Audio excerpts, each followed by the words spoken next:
Da-da-nut, da-da-nut, da-da, bill, bill, bill, bill, bill, bill, ba-ba-da-ba-bow, ba-ba-ba-ba-ba, da-na-na-na. Welcome to the CM Kozeman Star Wars Spectacular. Hello everyone, I'm gearing up with a lot of fruit and a hot mug of coffee because we're going to be doing a lot of talking, and this talk is going to be about Star Wars, all of it, all the Star Wars films, and the date is the 15th of December 2019, and in less than a week The Rise of Skywalker is coming out. Now everybody is so excited. I personally think this film is going to be a disappointment. But anyways, I don't want to go there. I don't want to go all Phantom Menace because there's thousands of channels who are doing that. And they do it much better than I can. And frankly, when it comes to Star Wars, I have no axe to grind, but only my thoughts to burnish. So today, we're going to talk about all the Star Wars films, or all the significant ones, and why I like them, and my personal experiences with these films. And then we're going to make a few predictions about the latest Disney one, The Rise of Skywalker. And then we're just going to have a nice time. Basically, we'll be talking about world building and my childhood memoirs intertwined. Because everybody knows the story of Star Wars. Everybody knows about all the in-universe theories, etc., etc. As CM Kozeman YouTube channels, we peddle a slightly different sort of fruit.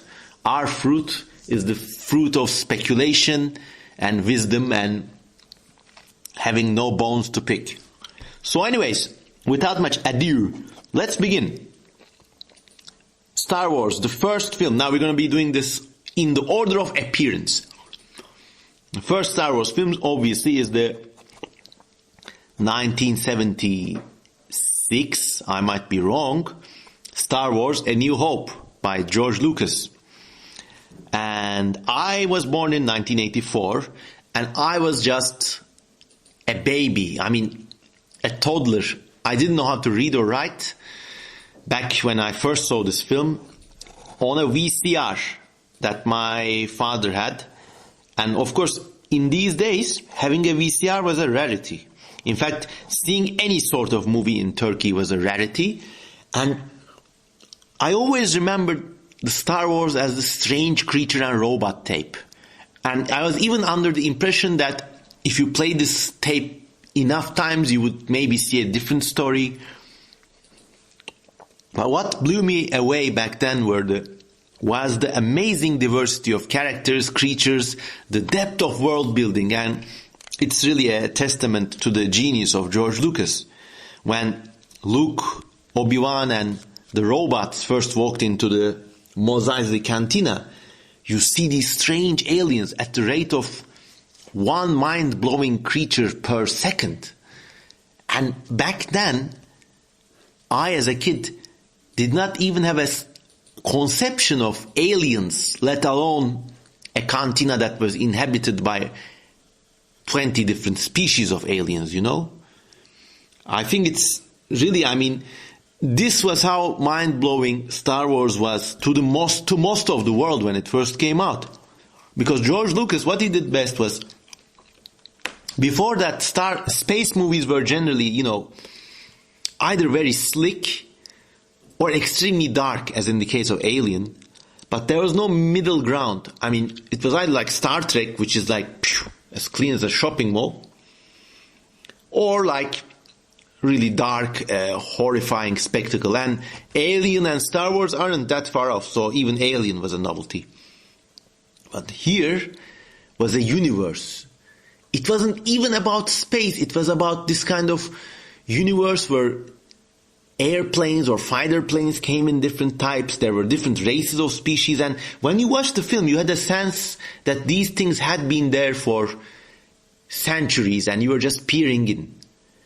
And that's why I had such a great time just pausing and playing the movie frame by frame in the VCR, trying to get a glimpse of every creature in the background.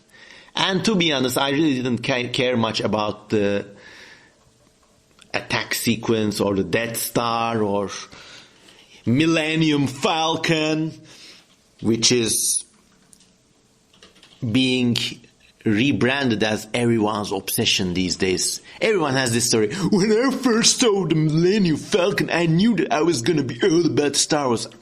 It was like a space truck, and only when the films really started advancing did its cultural or toy value come into effect.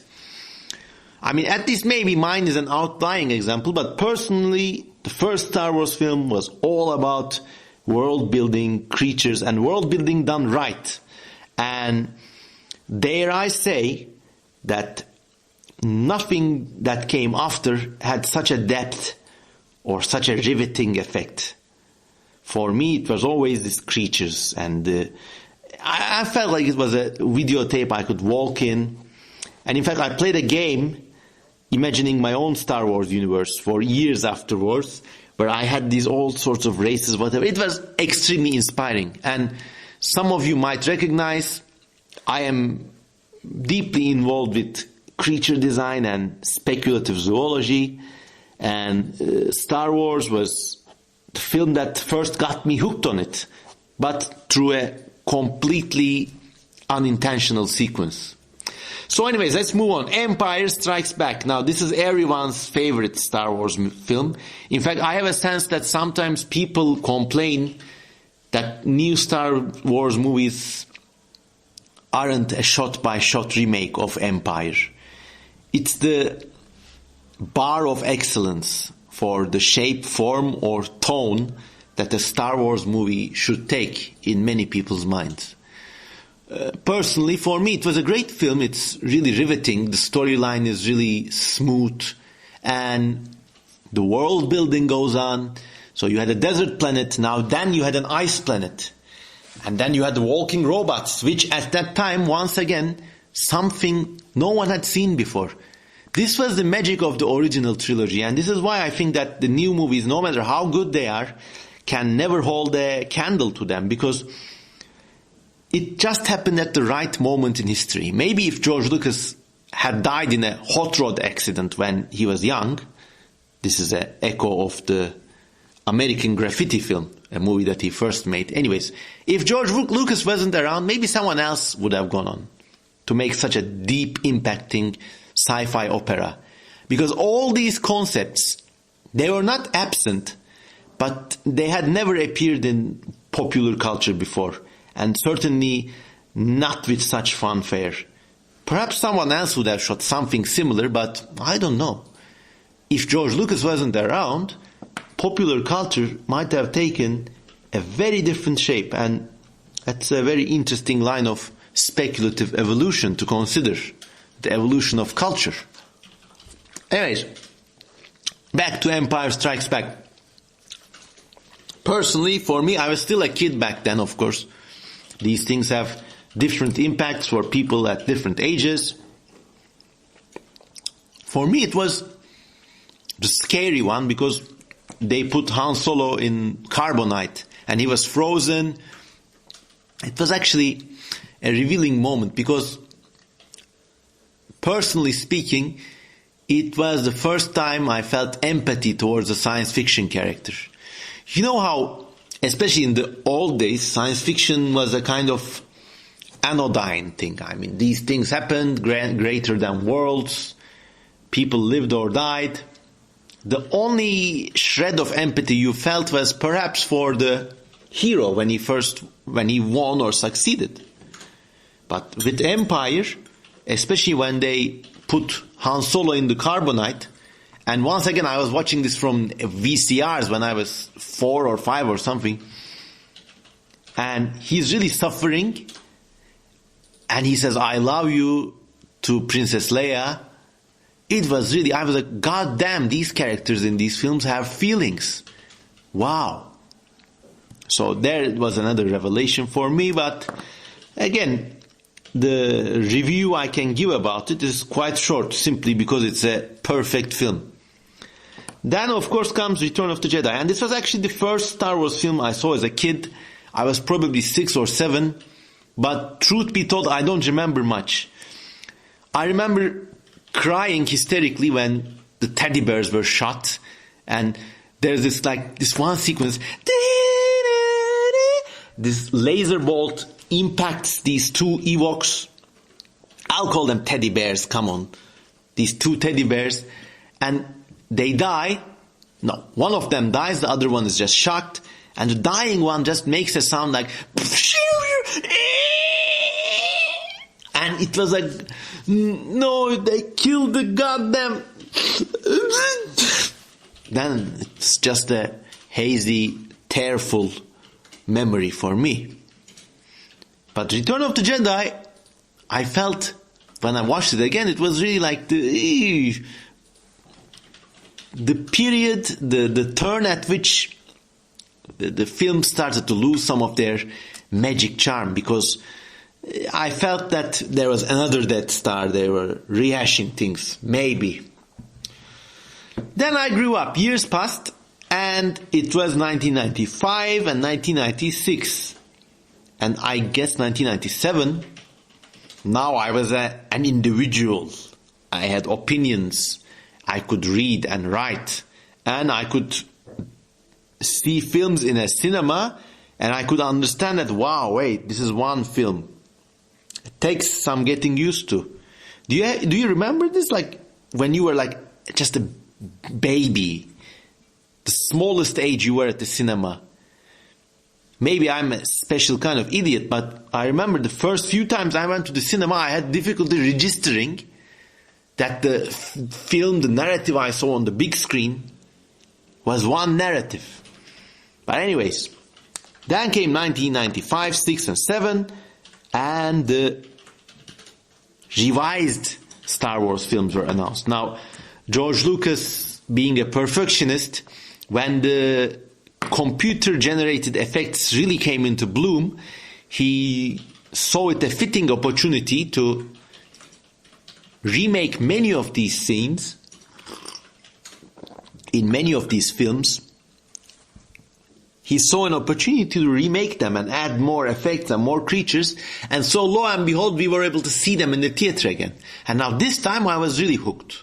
I mean, beforehand they were just these weird artifacts full of strange creatures that really inspired me, but they were just a strange zoology book you would find in the basement of your house or something. When I saw the films again as a teenager, and I actually bought these making of books, which are really amazing books. They have these concept sketches of all the vehicles, costumes, and creatures. They have these beautiful paintings by Ralph McQuarrie, this amazing artist. And they really breathed the world-building bug back into me again. Because now you already had a sense that there was something special about the world these films took place in, and you wanted to know more. Well, with these books, I got to know more, and I really liked the CG creatures. When the films were revamped, there were a lot of critique about how the films just added more silly creatures everywhere. But I said, hey, more good on you, man! Pile them on, bring the creatures, because I was really like, whew. When you look in the book, you see sketches by artists such as Terrell Whitlatch or Doug Chiang, and they really you see how everything evolved, and you see the depth of the teamwork and the intensity of the effort it takes to bring something like this together. And I think once again it's a credit to Lucas, because even though an enormous creative team worked on these films, he was the one picking and choosing the designs and the decisions. So in a way, he was a meme farmer for creature designs. And when one person chooses things, it really makes that universe congruent and fitting. In a bizarre way, it makes it more lifelike. Because when multiple people or a team of Disney executives make the choices, make the creative choices, make the narrative choices, paradoxically, the film ends up becoming less lifelike, and you start seeing the strings on the puppets, so to speak. It doesn't feel like an immersive universe anymore. But hey, that's George Lucas's genius for you. So I was hooked, actually. I bought and read a lot of these extended universe Star Wars books and crammed my head full of a lot of unnecessary details. There was this series with this blue admiral. So he was this imperial admiral, Admiral Thrawn. He resurrected the Empire and he was this blue-colored, red-eyed, weird guy. I found that really charismatic. But my favorite books, my favorite extended universe books were the Tales from the Mos Eisley Cantina, Tales of the Bounty Hunters, and the Tales from Jabba's Palace. This trilogy of tales. And in this trilogy of books, every character, even the silly devil-horned guy in the cantina or this hand-puppeted worm thing, so all of their stories and backstories are given, and it was such a joy to read them. I really didn't care much for the other books, that what happens to Luke Skywalker when he gets old. Han and Leia get married, they have kids, one of the kids becomes evil, they go to, there was a goddamn book called The Crystal Star in which all of the family goes for a Star Wars vacation to a crystal star, and they encounter this healing creature, which actually turns out to be this evil creature, so they defeated a complete pep. There was actually a series of other books in which successive races of complete aliens from other galaxies invaded the Star Wars universe. First there was one about this race of dinosaur-like things called Sea Rook or whatever. And then this was followed by a trilogy of books about an invasion by this weird pamby-namby mystical aliens called the Yeveta. And I remember in the books they had these spikes coming out of their wrists like some sort of Wolverine guy. And then I didn't go that far, but then in the extended universe books, the entire Star Wars universe was destroyed by this badass, unstoppable space Mongol race called the Yuzhan Vong. Now this name might even be racist these days. The Vong. Because these guys were like really Asian stereotype lookalikes. They were also masters of genetic manipulation, so they destroy all the Star Wars universe. Like a lot of major characters die. A lot of major planets in the Star Wars universe get completely destroyed. This all happens in the books. I guess George Lucas said, well, these books and this extended universe really isn't going anywhere. So someone must have told him, well, if you can't take it anywhere, at least destroy it. So that's what he seemed to have proceeded to do. So anyways, I read a lot of these books. But my favorites were the stories of the minor characters from Jabba's Palace, the Mos Eisley Cantina, and the Bounty Hunters. And a lot of hilarious stories there. Well, I read a lot of other books, but there came a time where I had this shelf upon shelf of extended universe books, and I just couldn't look at them in the same way anymore. I hated them. I was like, what am I doing? So I put them all in a box and gave them all away to one of my friends who was even a bigger Star Wars nut than I was. But I kept the visual books, I kept the making of books, and I kept the stories from Jabba's Palace, Mos Eisley Cantina, and the Bounty Hunters. They are still with me to this date. Heck, at least reading all those silly young adult space books, they gave me this bizarre English that I now enjoy so much speaking and writing in. Anyways, times change fast. Couple of more years went down the drain, and then came 1999. Star Wars was a hot thing again because Episode 1 was coming out. Once again, this happened at a formative year for me, because it was the first year I really traveled to the United States. We took a family holiday to Manhattan. And I thought it was like the best place in the world because the buildings were so tall. And I assumed any race or people sophisticated enough to build those buildings must be really good at everything. Then my opinions changed somewhat, but that's not about Star Wars, so we'll talk about that another day. I remember going to see Episode 1 in a New York theater with my family, and then it was really, when it first came out, Episode 1 was really blasted. People really hated it. They thought the character of Jar Jar Binks was silly and stupid. They thought the pod racing scene, it was a wonder of sound design. I remember when I returned to Turkey, I went to see Star Wars one more time just to listen to the sound effects of this pod racing scene.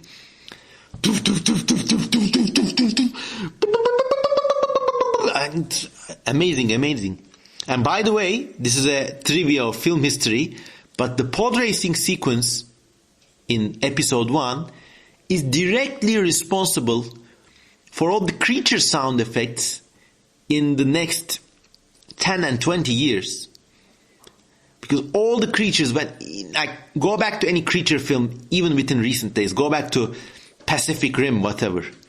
When these animals scream, their sounds are like, or like, they have this kind of engine type vibration about them.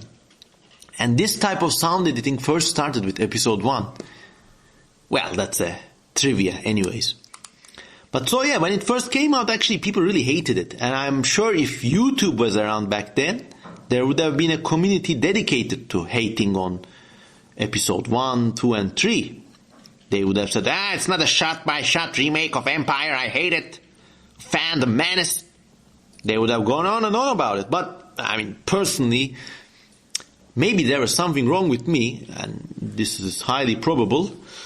I just didn't care about saving the galaxy or that character-driven stuff, because there wasn't much character to be driven in those films.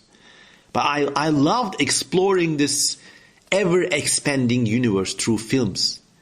Every background character in that pod race sequence, there are these little things that look like tiny dinosaurs with stubby legs walking on 2 feet.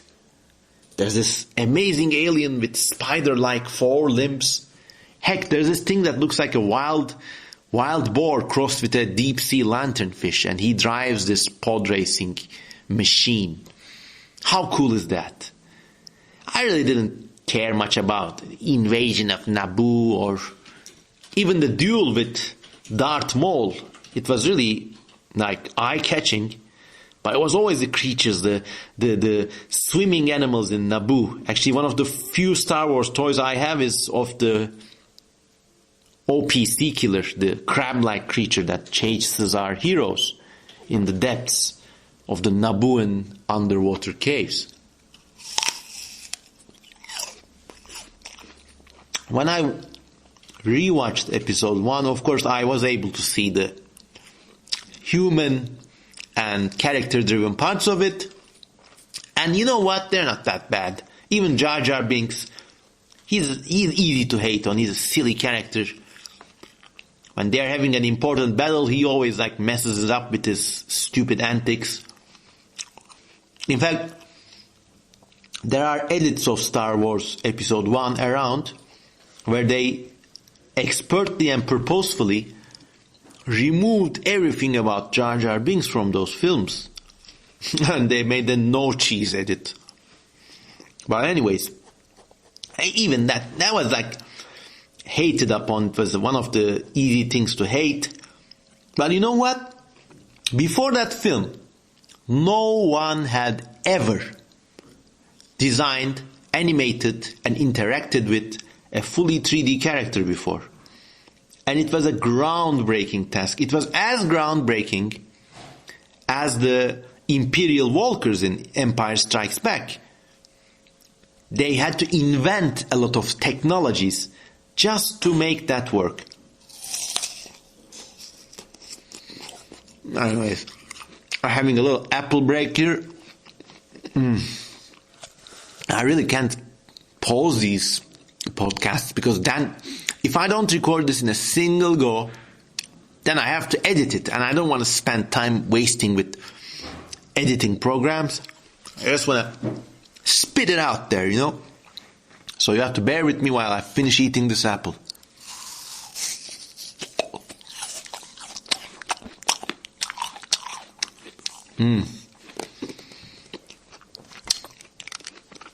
Then after episode 1 came episode 2, The Attack of the Clones. This was like Attack of the Clones and The Revenge of the Sith. These two films, I'll just study them as one film. They are one of the most mind-blowing works of cinema, as far as I'm concerned. They are the best Star Wars films. In my opinion, they're better than the original trilogy. They're better than anything. Because in these films, you really see like one man's vision come to life. And this one person, yeah, he's George Lucas. He may have his mistakes. He may have his idiosyncrasies. But I have never seen anything so congruent, so spellbinding. It's a world you feel that has been alive for centuries. And it's very difficult to pull this off.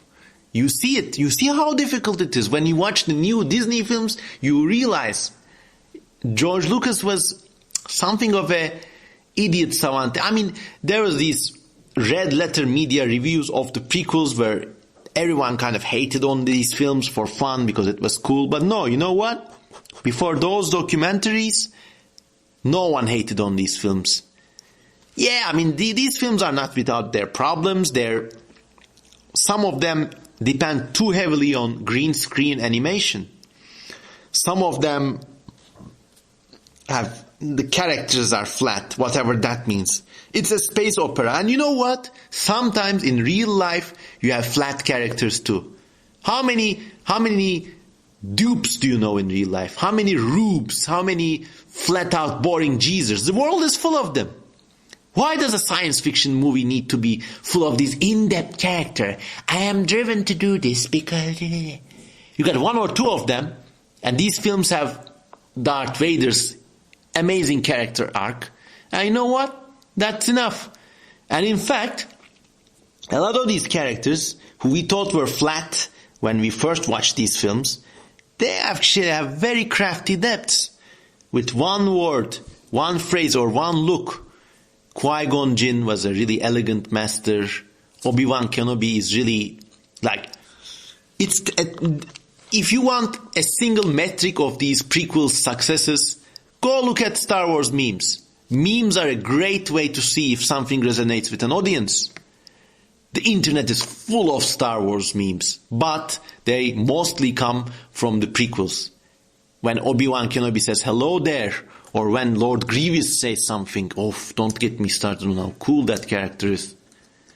There are a few memes from the original trilogy when Han Solo says, I got a bad feeling about this. And there are almost no memes from the new Disney films. They tried to make some memeable shit out of it, but it's all forgotten.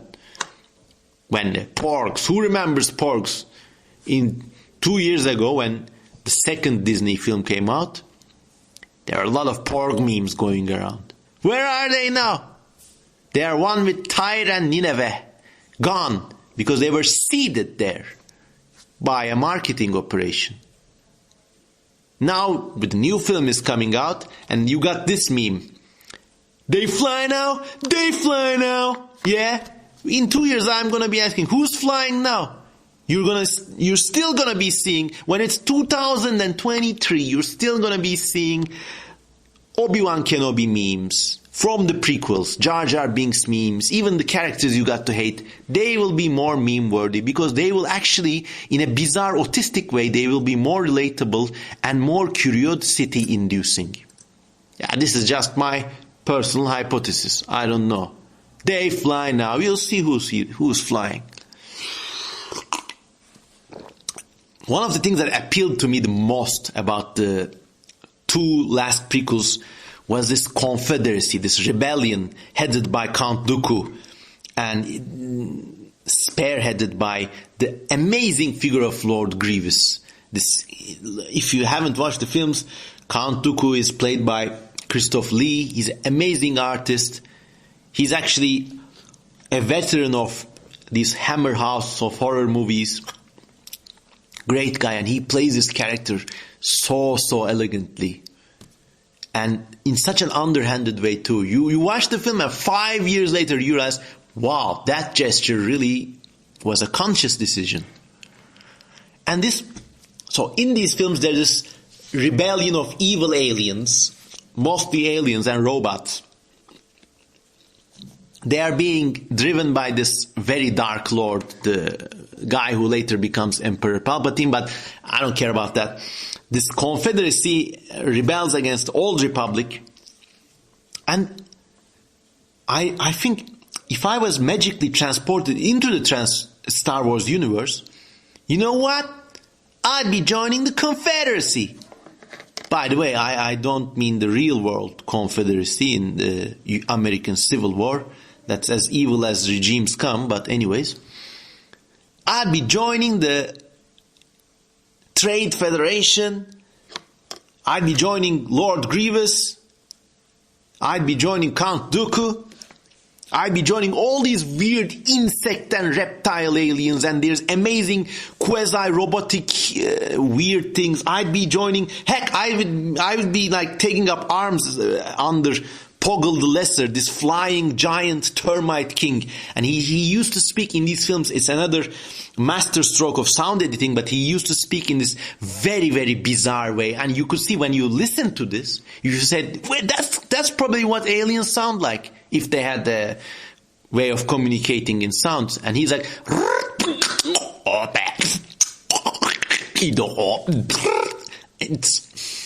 I can't do it justice. Just so cool. And why are these insects and reptiles and robots rebelling? Against taxes. Not the state taxes, the thing you pay to the state. They're rebelling against stupid taxes. They're rebelling against an inept government bureaucracy. They're rebelling for all the right reasons. They're probably rebelling against the domination of politics by human-like races too. I mean, I would love to see just an entire series of Star Wars films. Give me a trilogy. No, heck, give me 12 movies. I would watch them end on end, once a year. And I would love this series to be about the Confederacy Rebellion. They didn't do nothing wrong. Heck, they were even more humane. They sent robots to do the fighting. While the Empire, the Republic, what did they do? They cloned people and messed about with their brains. And they were more diverse. They were fighting for diversity, independence. If you are like me and you magically found yourself in the Star Wars universe, there's a high chance that you would join these guys. And they're cool, all these insects, all these reptile aliens. Who knows how many different races there are? I mean, I'm sure there's like these weird chameleon aliens or these skink aliens or this thing that looks like a Wingaroon, but he's actually the Lord of 9 star systems or something. Give me some of those, man. I mean, yeah, you Wookiees, yeah, hairy man, teddy bears, they're cool. Empire. All these bunch of British knockoff guys in suits. How boring. Rebellion. They're even more boring.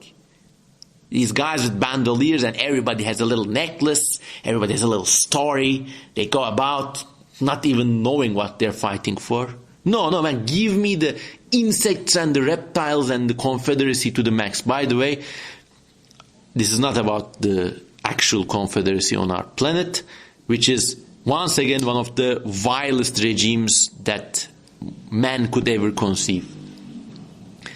Made even more... Anyway, so back to Star Wars. that's one more reason why I like these films so much, the episodes 2 and 3. And that's not even all. How about Lord Grievous? How cool was that? I actually spent a lot of my mid-20s imagining I was Lord Grievous, the way he runs with this machine and he jumps on this other machine that's actually a kind of spinning wheel, but it's got little stubby legs and it moves like a crab, and then he's being chased by Obi-Wan Kenobi, who's riding this giant Tokai gecko kind of creature, but it's got the feathers and the head of a bird. And then in episode 2, there's this amazing arena battle against all these strange creatures. The Acklade, something that looks like a mantis the size of a giraffe. Or this Nexu, the leopard that looks like it has the face of a jumping spider. And all these creatures and all these characters are so originally designed and so well animated, so lifelike. They have these, like, for example, in the arena battle, when the Nexu creature, and it's tiger-like creature with 4 eyes, when he blinks, the eyes blink in 2 rows. And that's just one of these little details that make it so lifelike. And if you are into creature design or speculative evolution, these films are going to be the first, last, and probably the only time when you see such love and energy committed to the design and realization of a universe and its creatures. It's really a masterstroke. In fact, there's this book called The Wildlife of Star Wars by Terrell Whitlatch, and even if you hate Star Wars, if you're interested in creature design, you have to get this book. It's beautiful. So much energy, so much passion went into these prequels. I can just talk for the entire night about these films. And they had a humanely touching way too. I mean, if someone starts playing the Across the Galaxy love theme, I start crying right there.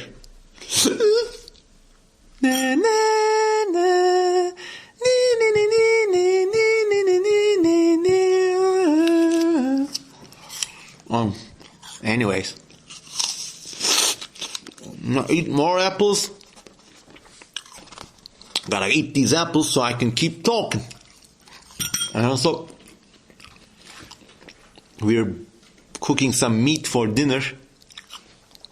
How much time do we have for the meat? 45 minutes. Okay, 45 minutes. So brace yourself. You're going to be tortured by me for another 40 minutes at least. So anyways, as I make my way into the kitchen to obtain some hot water for my coffee, let's keep talking about the Star Wars films. And let's talk about how and why it became fashionable to hate these prequels. As I told you, they all began with these red letter media documentaries. And yes, they were highlighting obvious inadequacies in Lucas's language of filmmaking, some of his mistakes, the flatness of the characters, the over-dependence on the special effects, which still were groundbreaking in my opinion. So suddenly, around 2010, 11, 12, it became cool to hate these films. You were one of the cool kids. If the prequels, man, drag that shit through the dirt.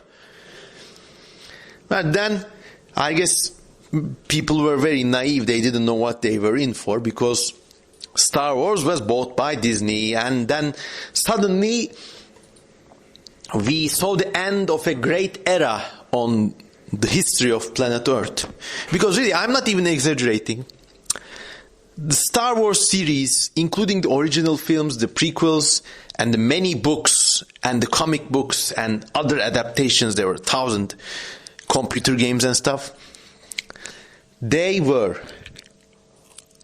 the largest, deepest, and the most consistent creative endeavor that one man ever had the honor and the privilege to direct and maintain. It is one of the testament to the success of Western civilization that you could actually have something like this. Somebody like George Lucas. It could be somebody else, but it was him. One man can design the entire universe, spanning multiple films, hundreds of novels, comic books, toys. It's amazing. It's really, like, if you had to give a metric about, why Western civilization was so successful until the mid-2010s or whatever, this could be one of the serious metrics.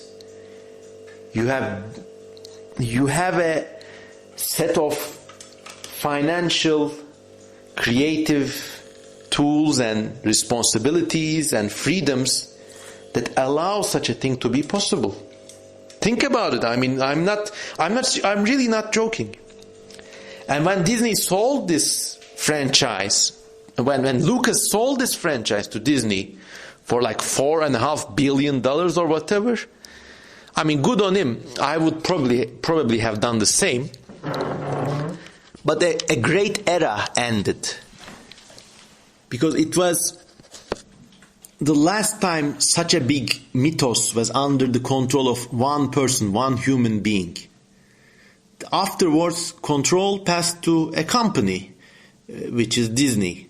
And it's a profit-driven company. And on paper, there's nothing bad about profit-driven companies, and I'm really not going to go into that debate. But the saying, a camel is a horse designed by a committee. That happened. So this great era of creative freedom, one person could create a universe and hold creative responsibility over it, and it could become financially lucrative. That era was over. Now, and you know what happened afterwards. I mean, all of Lucas's creations were sold to Disney. Everything in the Star Wars lore. And one of the first acts they did was cancelling the extended universe. Which, as I explained earlier in this video, was a bit crap. Yeah. I mean, this weird racial stereotype type Asian aliens coming and destroying all the universe with weird genetically designed abominations. That wasn't the best storyline. And all the silly stories like the Crystal Star or whatever. But still, you know what? Even with their stupidities, they were one man's folly, if they were follies. Now, suddenly, and at the stroke of a pen, all of this was cancelled. It was no longer canon, but Disney wrote an entire other backstory to certain characters, and all the other chaff was just thrown out of the window. But they threw out the baby with the bathwater too. And then, the other films came now. The Force Awakens, The Last Jedi, and in a few days, we'll be seeing it. The Rise of the Skywalker. And these films, okay, I had a distant relative, I'm not going to give names, not a direct blood relative, but let's say a kind of, what am I getting at? Like, someone I know had a kid, was married to a woman with a kid from a previous marriage, and this kid he's actually a genius. He grew out of it now. But when he was growing up, he was too fixated on certain things. He was not autistic, but he was like really intense. Like when he was into, let's say, skateboarding, he would say Tony Hawk all day and in the loudest possible voice. Now, we were at a dinner table with this part of what is now our extended family, and I made the mistake of asking this guy, so you're into science fiction? And he was like, yeah, I'm into science fiction. He was like 12 or 13 at the time. And when I said to him, so do you like Star Wars? Because I like Star Wars a lot, and I know a lot about Star Wars characters. And then it was like a dam had burst open. The kid, obviously with some sort of developmental quirk, let's say, he was like, Han Solo, Chewbacca, Chewbacca, Chewbacca, TIE Fighters, Millennium Falcon, Millennium Falcon, Millennium Falcon, Han Solo, TIE Fighters. I use a lot of hyperbole in my podcast, but this was really what he sounded like that night. And he did not stop for 1 hour. He was shouting around, waving a branch, thinking it was a lightsabers, Darth Vader.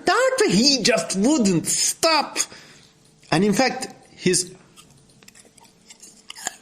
dad was like, shut the fuck up, son. Why are you like this? God damn it. I mean, he was saying it with love, but still. Now, why did I go into this wild tangent, you might ask? Because the Disney movies, and I'm really not going to go in too deep about the Mary Sue issue, the gender issue, whatever. They sound exactly like they were made by a team of corporate people who are all shouting like this, Star Wars, TIE Fighters. They took what they thought were the coolest things from the original films and they just repeated them ad nauseum. And even though the films were really expertly made, perfectly designed, the sound editing was like above the roof, still, when you watch them, you had this sense that you had consumed this perfectly designed and slick product. And when the second film came out, when The Rise of the Skywalker came out, you really had this sense that someone was quietly fucking you with a very thin but very long appendage. Very quietly but very slowly fucking you. Because you could tell they were saying things like, yeah, we have the whole 9 more films thought out and the whole universe is ready and everything is gonna be what? No. They had changed the story midway. When Rise of Skywalker, what's the name of that? When the first film, let's say, The Force Awakens, when that came out, it was like, interesting. Then the second film came out, The Last Jedi. Now, there are things about this film that I really like, about The Last Jedi, that I really like. And maybe because of this, some of you are going to think I'm an SJW or whatever. I don't care. I'm eating a banana. The film itself wasn't so bad, but you could tell that they had completely changed the story. And they said, yeah, Rian Johnson was the one who did this. Now everybody else was like, oh, fuck Rian Johnson, he's this goddamn...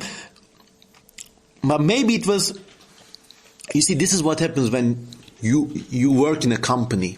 When you work in a company, doesn't matter if you're making advertisements, if you're making data analysis software for petroleum products, or if you're making a Star Wars film. When you work in a company, no one gives it their heart.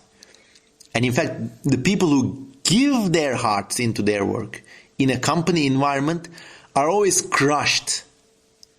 This is a byproduct of human organizational behavior, and it's as old as time itself. When you work in a group, the loudest ape calls the shots. And then you just don't feel the need to put your heart into it because you know it's going to get crushed. Why put your heart into it? Now everybody blames Rian Johnson for these things, but you know what? Maybe it wasn't his fault. He designed the whole film again. He came up with a completely new storyline, blah, blah, blah. And maybe it wasn't even Kathleen Kennedy's fault. Kathleen Kennedy, if you're living under a stone for the last 5 years, she's the woman who took over the creative management of Lucasfilm. Maybe it's not her fault either. Maybe it's a collective fault, because this is what companies do. When you work in a company, and if you worked in any kind of, if you have any kind of job experience, you know what I'm talking about. No one puts their heart into it. Everyone just wants it to be over with. You know what?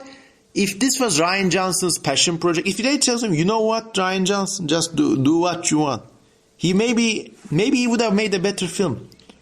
But then there was this board of directors saying, TIE fighters, Captain Phasma, Walkers, Kylo Ren, lightsabers, Millennium Falcon, and then it's like, sorry, I mean, the game was over when George Lucas was no longer in charge of these films. If he had made these films, maybe he would have made terrible films, but at least they would have this consistency and this kind of weird magic which shines through the product after a certain time has passed. Like wine, it needs to mature. But actually, I liked some of the things about the Last Jedi. The story about Luke losing hope was actually interesting, but it was hamstrung by the fact that it was all placed on this boring island that was populated by these boring creatures, and this stupid Rey goes into this anal cave. It looks like a butthole, I'm very sorry, and discovers the darkness. But there was nothing wrong about Luke losing hope. That's what makes a story. When a seemingly incorruptible good guy, what evil could have made him lose hope? You know, that's actually a very good and attractive story. But for the reasons I just discussed, it was not handled very well. They tried to cram too many things in there. You have to have 2 acts of space battles and these stupid bombers. They kept introducing new characters, but because this was a trilogy, they couldn't throw away the old ones too. So now you're stuck with, there's Rey, there's the best pilot in the universe, Poe Dameron, couldn't even remember his name probably. There is John Boyega, Finn, his character. Now there's Rose. And then there's R2 and BB-8, the rolling robot. And there's 3PO. And now there's gonna be a hair dryer robot as well. It's like a big luggage that they constantly have to carry around. If Rian Johnson had to make this film really from the scratch, maybe he could have done a good job. But he didn't. And actually, you know what? Secretly, I think, this is personal opinion, so feel free to stone me or whatever, but secretly I believe The Last Jedi might be a better movie, slightly better movie than The Force Awakens. Because in Force Awakens, J.J. Abrams pulls this really like daft trick. Let's have the same thing but bigger. Yeah, it's a soft reboot. One character from the desert finds hope, goes on a journey.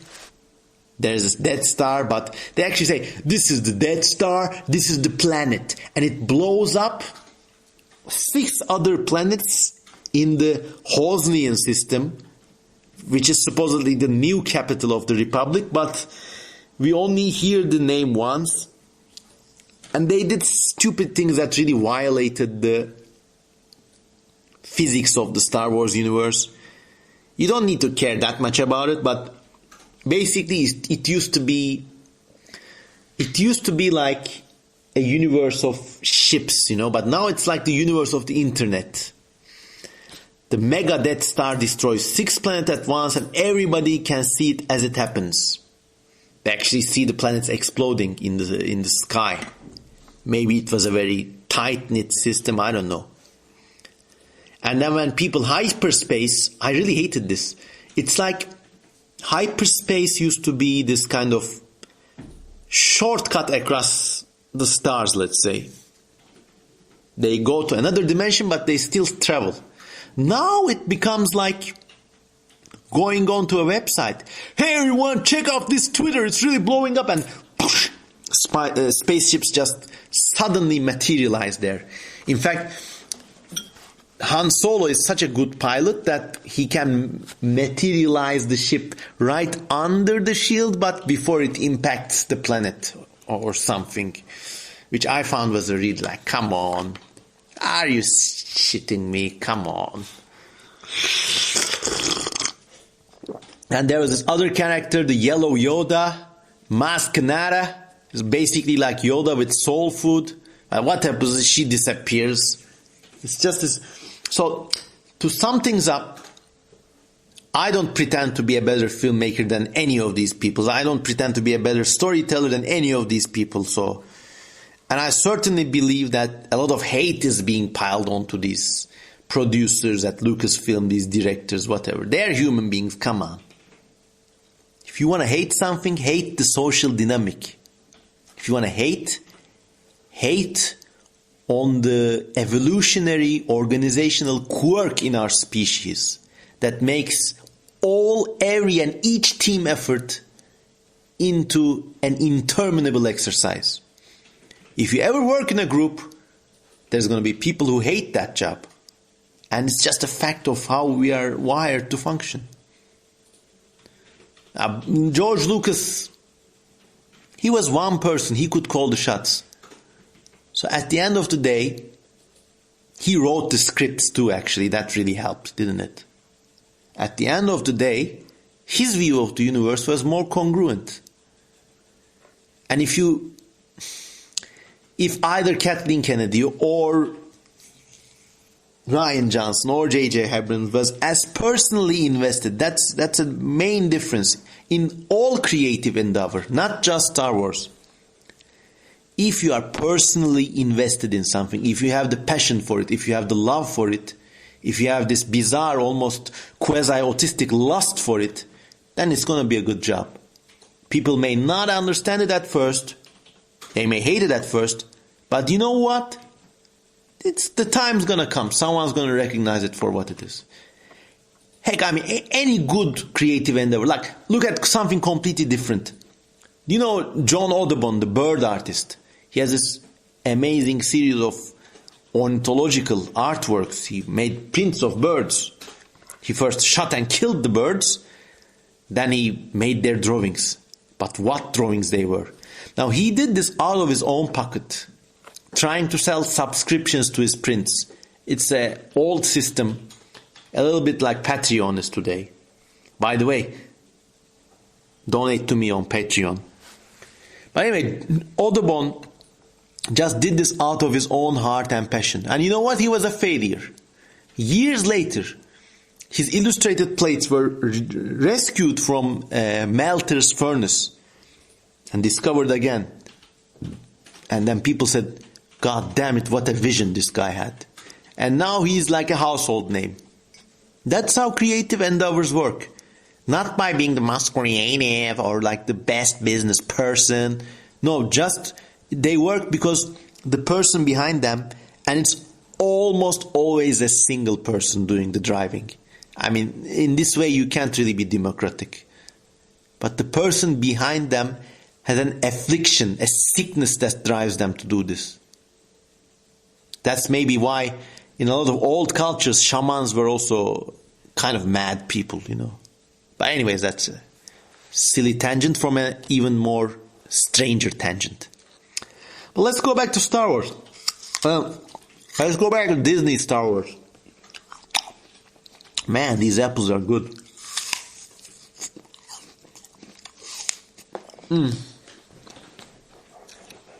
God damn it, I dropped the apple seed. You want to hear the apple seed? Oh, wait. Anyways, I dropped the apple seeds. Anyways.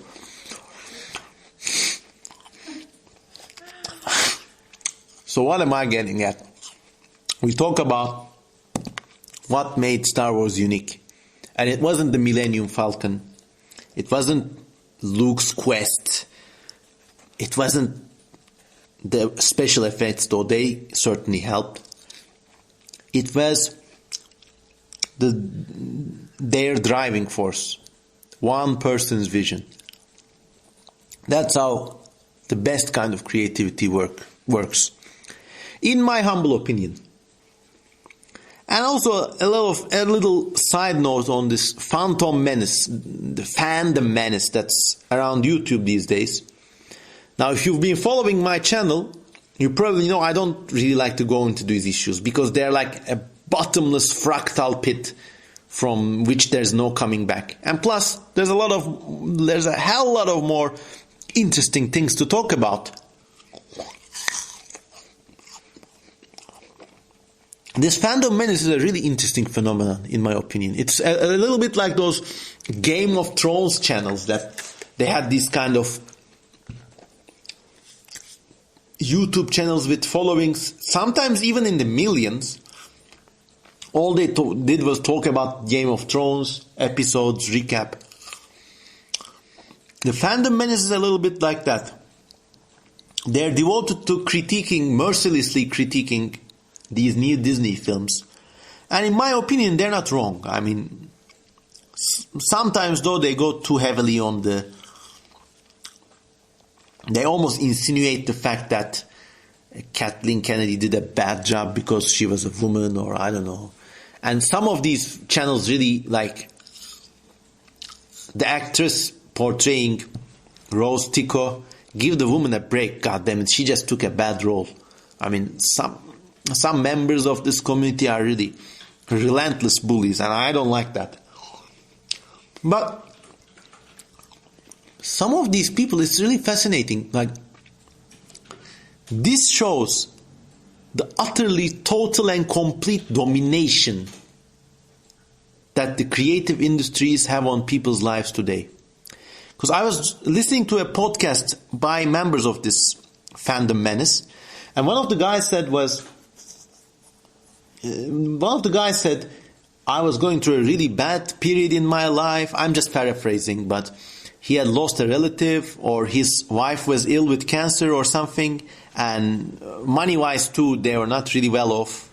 It's a portrait from today's America, basically, unfortunately. And as he claimed, this guy said him and his son went to see this film, one of the new Disney Star Wars films, and they came out feeling insulted. So he started this channel ranting about Disney Star Wars. And we can talk about the quality of these rants, but it's amazing. He found a mission and a purpose for his life. Maybe not for his life, but he certainly found empowerment, a sense of self-worth that society was withholding from this poor person. What a world. Imagine like people are reduced to such insignificance that even complaining about a film can give them an audience in the hundreds of thousands. What a strange world, what a perverted world, don't you think? There's something really interesting about this. I mean, the internet and everything, but also the fact that there's this film that millions of people across multiple continents, across wildly different cultures, when you rant about that film from a town in Michigan or Iowa or wherever, me, a weirdo from Istanbul, Turkey, I can chip in. Isn't this bizarre?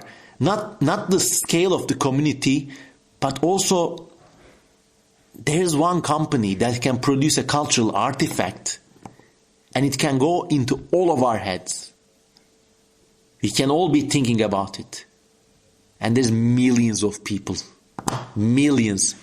Have you tried counting to 1,000? It takes all day. 1,000. It doesn't take all day, but it takes a few hours.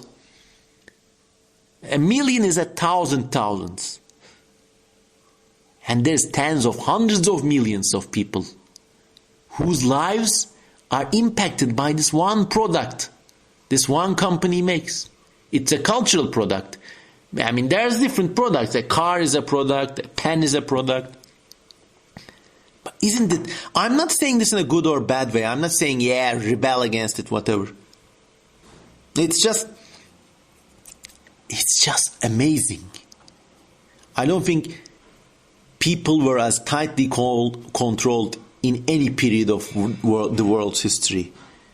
I mean, in the old ages, the Roman ages, whatever, people were bound in heavy iron chains. But you know what? Symbolically speaking, they could wiggle their hands out of those chains sometimes and fool around. Just put it back in. Today, we're tied with very long, very thin strings, but millions of them. And our lives are more controlled than some machines are controlled. It's just food for thought. But anyways, let's see what the other Star Wars film will be like. The one that's coming out now. And oh god damn, I forgot about the two other films. Rogue One and Solo. Wow, I guess it tells something about the Disney films that they're easily forgotten about. Okay, so before we finish, let me briefly give my opinion about these films as well. Rogue One was actually really good in my opinion. It was the closest film that came to George Lucas's vision, and I think it helped that the director used a lot of concepts, a lot of ships, a lot of races that Lucas had invented. I mean, you saw aliens from Return of the Jedi in there. And when you saw that, you felt like it was the continuation of the series. Now, one of my worst gripes about the Force Awakens and the Last Jedi was the absolute shit state of the creature designs. They were like from the Bolchinian school of design. You know what a Bolchinian is? It's one of these aliens in the Men in Black series, which is a comedy show, and all the aliens in the Men in Black series are like basically cartoonish aliens. So one of the aliens there is called a Bolchinian, and he has got testicles in his chin, and if you punch him in his chin, he really hurts. So a lot of aliens, especially when they go into this casino in The Last Jedi, they had the same vibe about them. They were like humans with weird stretched faces, and there was almost no members of the previous lineage. There were almost no members of species from the previous films. I just felt that was one of the rip-offs, you know. They just hated their jobs. Some bleary-eyed man or woman was given job to design aliens for this goddamn casino, and he just, here's one with a long head. Here's one that looks like a black person, but his actually hair is skin. Here's a singing alien that looks like a clitoris. Isn't that funny? Because it's like the fat lady sings. Ah! That's that. So yeah, I didn't like that too much.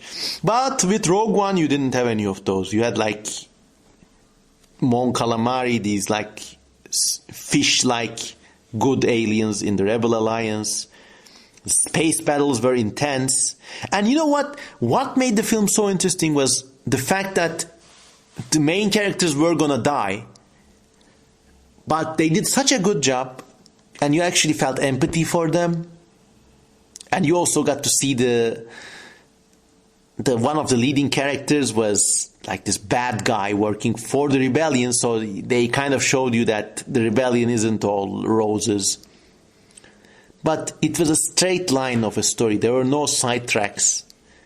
It was this one desperate struggle to get these plans, and it was a desperate struggle, and it ended dramatically. It ended with the deaths of our heroes.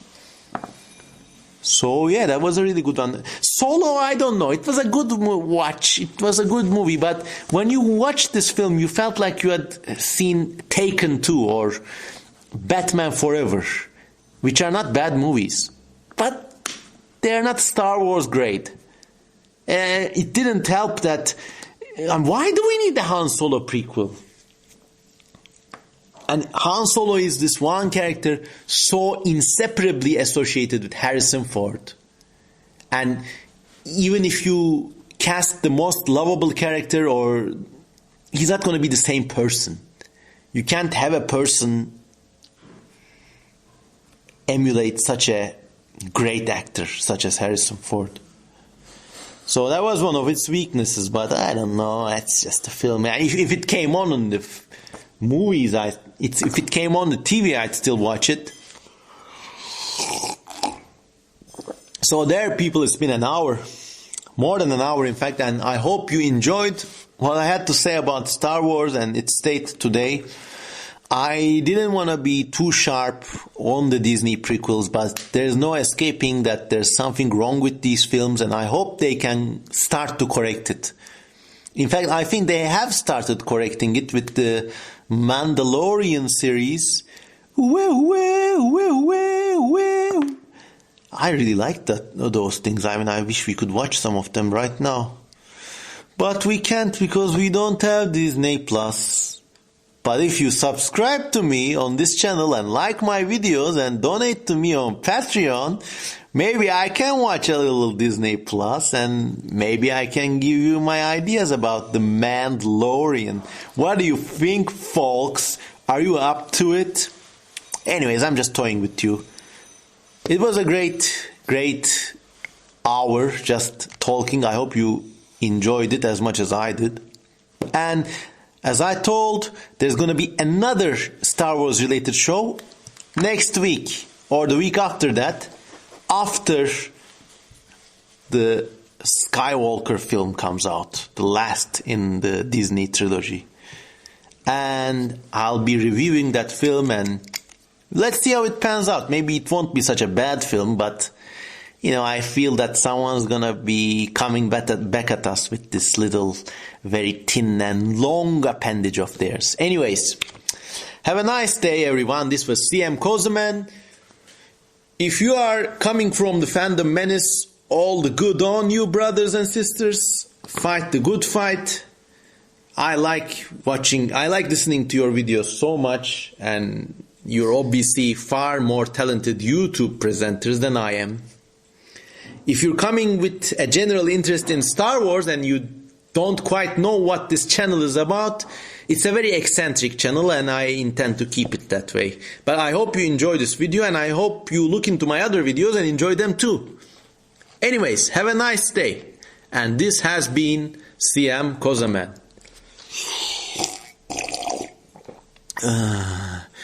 Baby, like a billy, billy,